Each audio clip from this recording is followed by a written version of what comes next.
tuzakorera abaturage bacu. Nimwe mwatubyaye, nimwe mwatureze, nimwe mwatumye tubico turico. Rero natwe tuzabibitura tubakorera kugira ngo mugire umutekano muryame musinzi. Hari abantu benshi bagiye bayobora inyeshyamba muri Afurika. Benshi barishwe, abandi barafungwa, abandi baciriwe imanza ndetse bakatirwa n'urwo gupfa. Ariko hari umuntu umwe amateka yasa ntayahagaze. Imyaka irenga 17 yashize, nta rubanza, nta gufungurwa, nta no koherezwa mu gihugu yakozemo ibyaha. Nta n'itegeko risobanura ibye cyangwa inzego z'ubuyobozi zibivugaho. Uwo muntu ni Laurent Nkunda.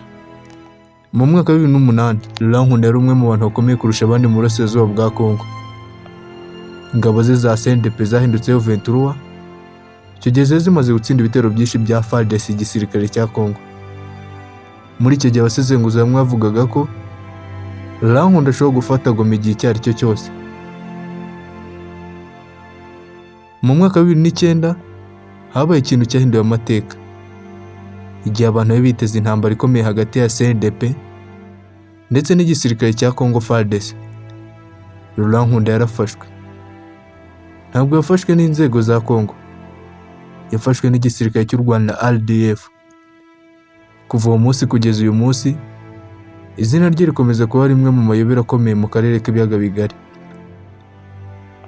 Uyu munsi tugiye gusubira inyuma, turebe ko umwarimu yahindutse umuyobozi w'inyeshyamba. Turebe ko umuntu wari hafi gufata Goma yahise azimira burundu, akaba ari nta n'umwe uzibye.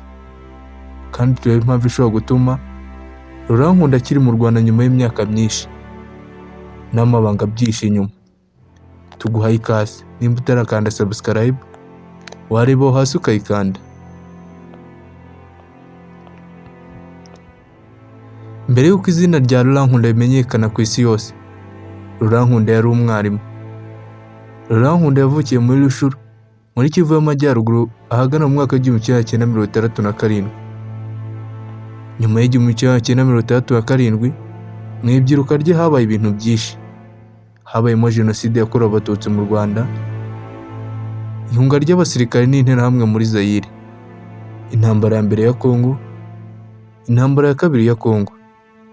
Ibyo byose byahinduye akarere kandi bigira aho bihurizwa na Laurent Nkunda mu buryo bumwe cyangwa ubundi. Nkunda yagiye yinjira mu mitwe itandukanye yitwaje intwaro, mbere y'uko umwe mu bayobozi bazwi cyane muri Kivu ndetse wanashinze n'umutwe wamenyekanye nka M23 witwa CNDP. Nkunda yavugaga ko impamvu nyamukuru ari ukurinda abaturage bavuga ikinyarwanda bari mu burasirazuba bwa Kongo. Ariko abataramushyigikiraga bavugaga ko yari afite intego za politike n'igisirikare zirenze ibyo yavugaga. Abenshi bakavuga ko yari ashaka gukora igihugu cye, akagica muri Kongo, bishatse kuvuga ko yari ashaka gucamo Kongo kabiri. Kuva ubwo nibwo havutse umuntu musha.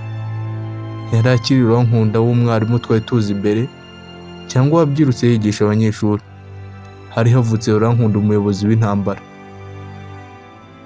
Mu mwaka wa 2004, Nkunda yashinze CNDP. Mu gihe gito gusa uwo mutwe wabaye umwe mu mitwe ikomeye muri Kivu. Abamushyigikiraga bamubonaga nk'umuntu warengeraga abaturage nk'uko nawe yabivugaga. Ni mu gihe abamurwanyaga bamubonaga nk'umuntu ushaka guteza intambara idashira muri Kongo ndetse no mu bihugu by'ibituranyi.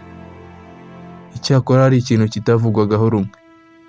Uyu mutwe Nkunda yashinzeho CNDP, nkwibutsa, uyu ni M23 y'uyu munsi. Icyo gihe wari ufite discipline n'ubushobozi, ibi bikaba byarawufashaga gutsinda FARDC, igisirikare cya Kongo. Abenshi bakaba baravugaga ko uyu mutwe wari ufite ubufasha bwaturukaga hanze, kuko iyi discipline ariho wayikuraga. Bikaba bimwe mu bintu abantu batavugagaho rumwe. Ibyo byatangiye gutera ubwoba Kinshasa ndetse n'abayobozi bayoboye Repubulika ya Demokarasi ya Kongo y'icyo gihe. Mu mwaka wa 2007 no muri 2008, imirwano yaruhisheho gukara. Buri ntsinzi ya CNDP yatumaga izina rya Laurent Nkunda rirushaho gukara ndetse no gukomera. Mu gihe gito gusa yahindutse umuntu uvugwa ku isi yose. Muri UN, Leta Zunze Ubumwe za Amerika, Uburayi, Aziya, muri Afurika yari yarahayogoje, ariko nta muntu wari uzi ko ikibazo gikomeye cyari kiri mu mutwe wa CNDP ubwayo. Iyo abantu bavugaga ifatwa rya Nkunda, akenshi bavugaga u Rwanda na Congo, ariko hari ikindi kintu gikomeye cy'ibanga cyari cyihishe inyuma. Hari amacakubiri yari ari muri uyu mutwe wari washinzwe na Laurent Nkunda wa CNDP, wahindutse M23 uyu munsi. Abayobozi bamwe batangiye kutavuga rumwe na Nkunda, muri bo harimo n'uwitwa Bosco Ntaganda. Uyu yafashwe n'inzego zishinzwe kugenza ibyaha ku rwego rw'isi, aburanishwa Irahi mu Buholandi, ashinjwa ibyaha by'intambara ndetse arafungwa. Muri icyo gihe uyu akaba ari umwe mu bantu bari bashamiranye na Laurent Nkunda kandi bari bafatanyije kuyobora umutwe wa CNDP. Mu ntangiriro za 2009 habaye igisa no kumurika imbere mu mutwe we bwite. Abantu benshi ntibigeze bamenya icyo gihe, bose bahanze amaso intambara ari gusa CNDP ndetse na gisirikare cya Congo FARDC. Nubwo bari bafite amakimbirane mu mutwe ubwabo n'abari bawuyoboye, ibi si byahagarikaga CNDP gutsinda igisirikare cya Congo FARDC. Ariko inyuma y'amarido hari gukorwa indi ntambara ikomeye yari ihanganishije abayobozi ndetse yari igiye no kubacamo ibice bikomeye cyane. Muri izo ntambara bari barimo harimo intambara ya politike, intambara y'inyungu, abenshi bayigereranya n'intambara y'amabuye y'agaciro, intambara y'ubutegetsi, kuko bamwe bashaka kuyobora CNDP ndetse hazaba n'igihugu akaba ari bo bakiyobora. Ibyo byose bikaba byari mu bimwe mu bintu byari biri gutera amakimbirane muri CNDP. Icyo gihe ubuyobozi bwa Congo n'u Rwanda byari byatangiye kwegerana nyuma y'imyaka myinshi y'ubushamirane badacuwaka. Nkunda yari yatangiye kuba ikibazo ku mpande nyinshi, kandi igihe cye cyari kiri kurangira, kuko nyuma yo gushamirana abenshi bavugaga ko ageze ku iherezo.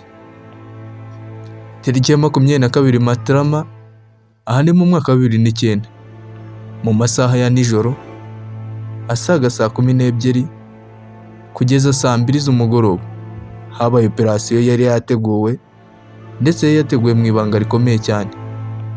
Nkunda yafatiwe ku butaka bw'u Rwanda nyuma y'ibikorwa byahuje ingabo z'u Rwanda n'ingabo za Congo. Amakuru yarakwirakwiye, abantu benshi si babyemera, batekerezaga ko ari amayeri cyangwa ari ibihuha, ariko byari ukuri gutamaje ndetse gutomoye. Umugabo wari watinywe n'akarere kose yari amaze gufatwa n'ingabo z'u Rwanda ndetse n'iza Congo kuri operasiyo idasanzwe. Ikintu cyatangaje kurusha ibindi ni uko atigeze agezwa i Kinshasa. Nta ndege yigeze imutwara ngo imujyane Kinshasa muri Congo. Nta rubanza rwigeze rutangira rwavugaga ku kirego cya Laurent Nkunda. Nta kirego na kimwe cyashizwe imbere y'ubutabera ndetse n'imbere y'abaturage kivuga kuri Laurent Nkunda. Ibintu byo byinshi bitera abantu urujijo ndetse bagakomeza no kubyibazaho. Ahubwo amakuru yatangiye kuvuga ko ari mu Rwanda kandi agenzurwa n'inzego z'umutekano. Nibwo amayobera yatangiye. Iki ni cyo kibazo gikomeye. Mu mwaka wa 2009 Kinshasa yasabye ko Nkunda yoherezwa mu Congo kugira ngo acirwe urubanza rw'ibyaha yashinjwaga harimo n'ibyaha by'intambara, gufata ku ngufu, kugumura abaturage, gushinga umutwe witwaje intwaro n'ibindi bitandukanye. Ariko ntibyabaye. Hashize umwaka, hashira imyaka 5, hashira imyaka 10, na n'uyu munsi ntibiraba.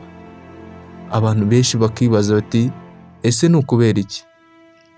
Hari impamvu nyinshi bagenda bagaragaza, gusa muri zimwe muri izo mpamvu hari impamvu ivugwa ko ari impamvu y'amategeko. Hari impaka zagiye ziba ku buryo Laurent Nkunda yafashwemo n'ububasha bw'urukiko rwamuburanisha bitewe n'ibirego ashinjwa n'ibyo yarakoze muri Congo. Ibi bikaba bimwe mu bintu bivugwa ko Laurent Nkunda atoherejwe i Kinshasa. Hari indi mpamvu ivugwa ko ari impamvu ya politiki.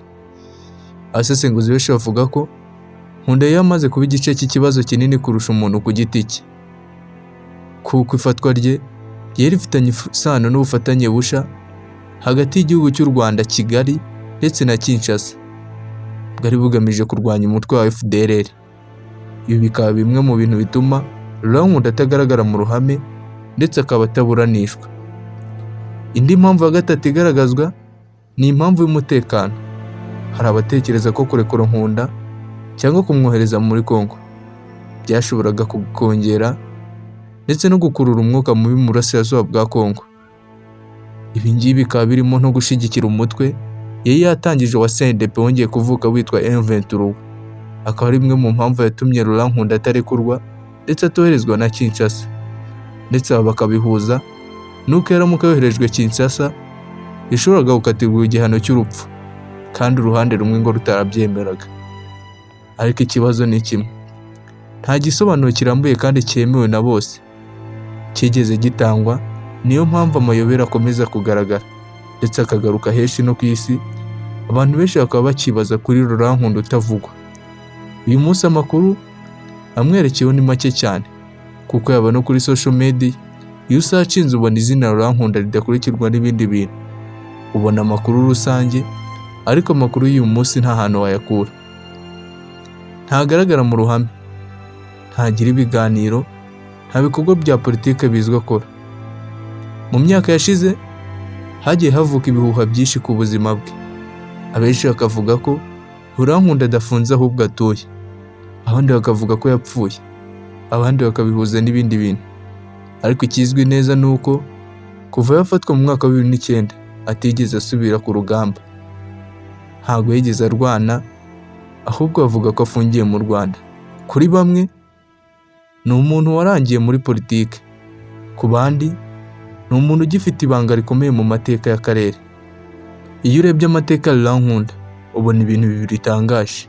Icya mbere, yari umwe mu bantu bakomeye cyane muri Kongo. Icya kabiri, yarazimiye ku buryo butunguranye kurusha uko yamenyekanye. Imyaka irenga 17 yashize akiri mu Rwanda, nta rubanza, nta koherezwa muri Kongo, nta gisobanuro gihamye kigeze gitangwa ku mugaragaro cyumvikanweho na bose. Niyo mpamvu ikibazo gikomeje kubazwa kugeza uyu munsi. Ese Laurent Nkunda ni muntu ki? Ese Laurent Nkunda ni imfungwa? Ese ni umuntu urinzwe? Ese ni umuntu utuye? Ese yarapfuye? Cyangwa hari amabanga y'intambara zo muri Kongo adakwiye kujya ahagaragara? Andika igitekerezo cyawe muri comment, ariko wibuke gutandukanya ibizwi n'ibitekerezo bwite, kuko amateka ya Laurent Nkunda aracyarimo impaka nyinshi kugeza uyu munsi, ndetse aracyarimo n'urujijo. Nimba wakunze video zacu, isesengura n'uburyo dutanga amakuru, kanda subscribe, like, share ndetse na comment. Turagushimiye.